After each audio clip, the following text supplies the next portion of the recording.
today, and welcome to our third session for Guardians of the Planet.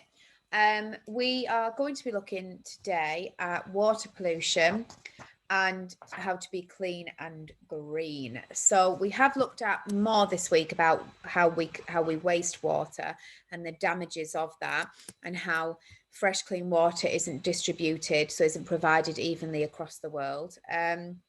And what we can do to help save water. We've looked at inside the home, things like in the kitchen, using the dishwasher, washing up dishes, and also in the bathroom, having showers and not baths, and flushing the toilet. And then also outside, using something like a water butt, which is something that collects the water, and you can water your garden and clean your cars with the water that's already been used, rather than using a hose pipe, which is that fresh, clean water. So, right, let's have a look at water pollution for today. So this is actually the pollution of water rather than wasting water. So, saving water is only part of the story. Pollution can transform life-giving water into a harmful hazard. It can make the water of a lake, river, or well unsafe to drink, depriving local communities of their water supply and threatening them with diseases, which we talked about in India. It's not all about people either. According to the National Geographic, over one-fifth of the 10,000 known species of freshwater fish have either become extinct, so that means they've died and they've not then had any babies or anything, or are threatened with extinction. Much of this is due to the waters being polluted. Wow, what a shame. So let's have a look in hot water. So we'll look at that top left one. Hot water may not seem like pollution, but it heats up surrounding river or lake water. This is known as thermal pollution.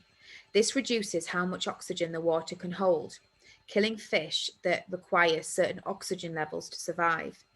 Power stations and factories are the biggest culprits. So they're the ones that create the heat within the water. Wow, I didn't know that. Mine time. The mining industry uses large amounts of water and sometimes toxic chemicals, so like damaging chemicals, poisonous chemicals, when extracting certain metals from their rocky areas. So that means that when they're taking some of the rocks out of an area that they're mining in, they have to use a lot of water to separate them. And then the chemicals that they're using also come off in the water. These often reach water supplies either accidentally or through illegal dumping. The type of pollution is called acid mine drainage. And if you think about it, if we look at the acid rain, that then creates the acid water, it then evaporates and creates acid rain, which damages other places further away from where the actual acid water was. In 2018, the heavily polluted Bentanda Lake in India caught fire and blazed for 30 hours, sending ash over 9 kilometers away, which is crazy. So that water can't be lived in by any fish, and it definitely can't be drank out of. And unfortunately, in some of these areas, people are that desperate, they are drinking out of these lakes and rivers and water supplies, and they are dying or being extremely, extremely ill, which doesn't seem fair when countries like us are wasting so much clean water. Farm harm. Chemical pesticides, and we've spoken a lot about pesticides, haven't we, over recent weeks, and fertilizers can run off into rivers and other water sources. They can kill wildlife or cause a major buildup of algae, which may choke the life out of the river and the lake. Wow, it's a shame. Pollution. I wonder what this one's going to be about. In many countries, toilet waste is carefully treated to remove harmful substances from the water supply.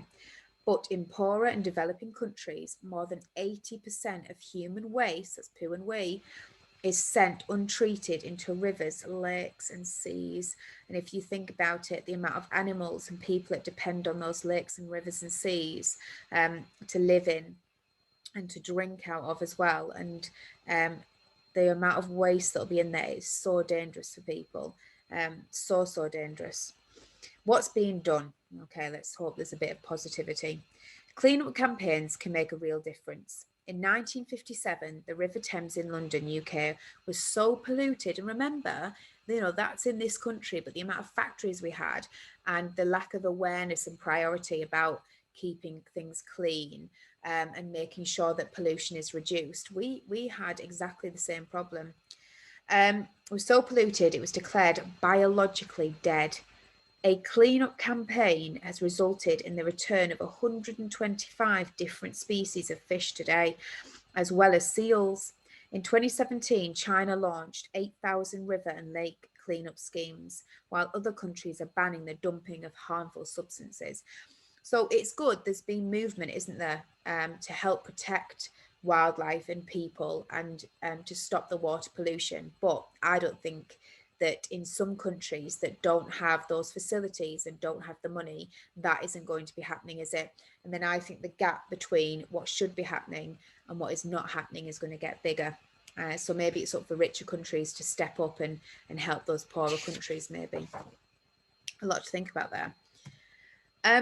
Clean and green, which feeds quite nicely into that section. So trying to rid a giant river or lake of its pollutants may seem a hopeless task, but as a freshwater friend, there are many things you can do to make a small but crucial difference.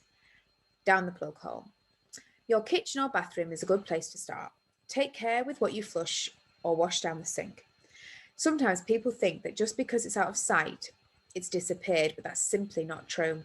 Sending pollutants into your wastewater system merely passes the problem on. I remember being told this about face wash. And some face, we have to be very careful with the face washes that they use. And to be fair, I think a lot of them have been banned now. But to help with the face wash, they used to have tiny, and I mean, you couldn't even see them, little plastic bits in them. And when you washed your face, it became really harmful because we're getting in people's eyes.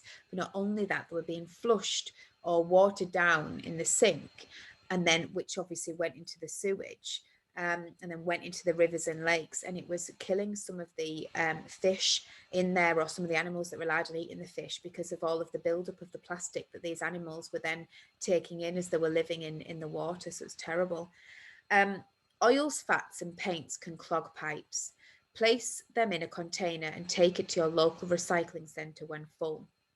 In some countries, it is estimated that a third of all medicines bought at a chemist or prescribed by the doctor never get taken. Never flush or pour them down the drain, definitely not. Your local sewage system is great at handling wee and poo, but it's not a giant waste basket. Don't flush dental floss, plasters, wet wipes, or tissues. Pop them in the bin instead. Very important. What can you do? Some cleaning and cosmetic products contain substances which are harmful when they enter the water supply, which I've just spoken about. Fortunately, many companies have produced eco-friendly alternatives, but it's also super easy to make your own green and clever versions in some cases. So let's have a look. Lemon juice makes an epic cleaner of windows when a squirt is added to some water. White vinegar mixed with water in a spray bottle also makes a great cleaner of surfaces, and I've done that. It's a little bit smelly though, so I've used a little bit of something else that makes it smell a bit nicer. Did you know that baking soda is a natural stink absorber? A teaspoon in a small box at the back of your fridge can absorb funky smells. It can also tackle stinky sneakers, so stinky trainers. Just sprinkle some in your shoes, leave overnight, and clean out for fresh footwear. Mix a tablespoon of olive oil and a teaspoon of honey and 1 egg yolk together really thoroughly, and you have a natural hair conditioner. Apply, leave on for 30 minutes and rinse off. Oh, so it's raw egg on your head, but I don't know, you could give it a go, I suppose, if it's a natural remedy. Instead of throwing away your tired bar of soap, recycle it. Grate it up, get an adult to help you, bring a pan containing a few cupfuls of water to boil, then switch the cooker off. Add your grated soap, bit by bit, stir until it melts, and it's the consistency you want, and leave it to cool. Pour it into an old soap dispenser bottle and place it next to the sink, ready to use. So you've got your own hand wash there. Didn't know you could do that. Might try that. Super. Some really good hints and tips there for our Wednesday. Some quite awful facts there about water pollution. Some of the pollution that in the hot water pollution, I wasn't that aware of. Yeah, and the farm harm as well with the chemicals from the pesticides. And then again, some of our solutions that we can do at home. Obviously, we can't go and clean some of the large rivers, but what we can do is prevent us flushing or washing down harmful substances that will eventually go into the rivers. Right, okay, so for tomorrow, for our final session for Guardians of the Planet, before we then do our news round session, we are going to look at habitat harms. It's just going to be quite a short session, but it'll be quite a lot of discussion, I think, about we've looked at all of the bad things that can go into the rivers and how harmful it can be for humans, but we need to also think about how harmful it could be for animals and what we could do to prevent it. So that will be the topic for our discussion tomorrow. So take care, everyone. Have a lovely Wednesday, and I will see you on Thursday.